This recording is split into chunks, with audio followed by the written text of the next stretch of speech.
Read this: if you work out.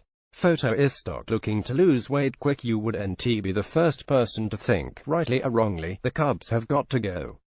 But avoiding bread and sweet potato can leave even the most placid person in a hangover and too weak to work out.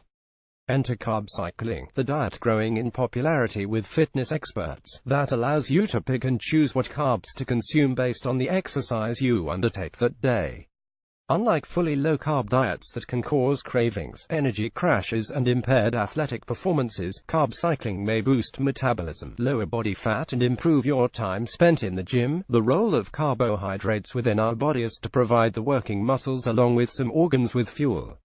The idea behind carbohydrate cycling is to eat varying amount of carbohydrates on a daily basis, according to our activity levels.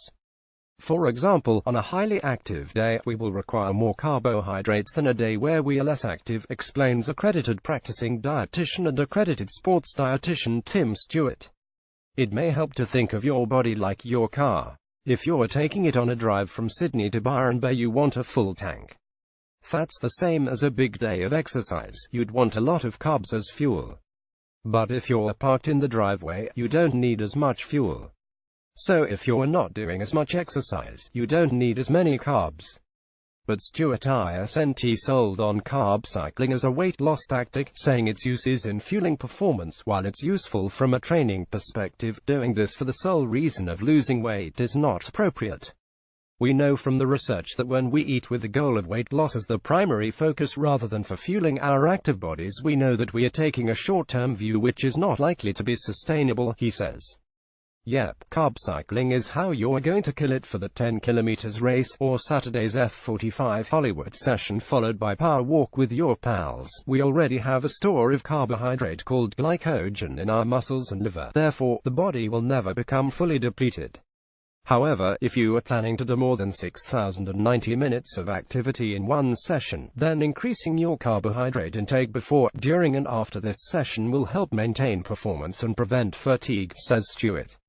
Rather than sticking to a strict carbohydrate target each day, Stewart recommends choosing foods to match your energy and appetite levels. I would really encourage people to experiment with different types of foods in order to understand what best works for them, he says.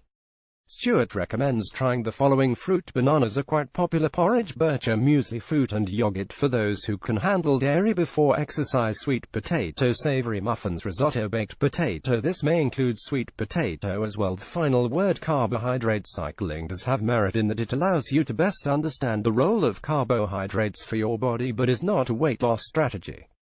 The more important aspect is that using this as a weight loss strategy is a short-term view which will most likely lead to a longer-term failure, as we know that all diets fail and that dieting actually leads to weight gain, not weight loss, over the long term. Solid advice.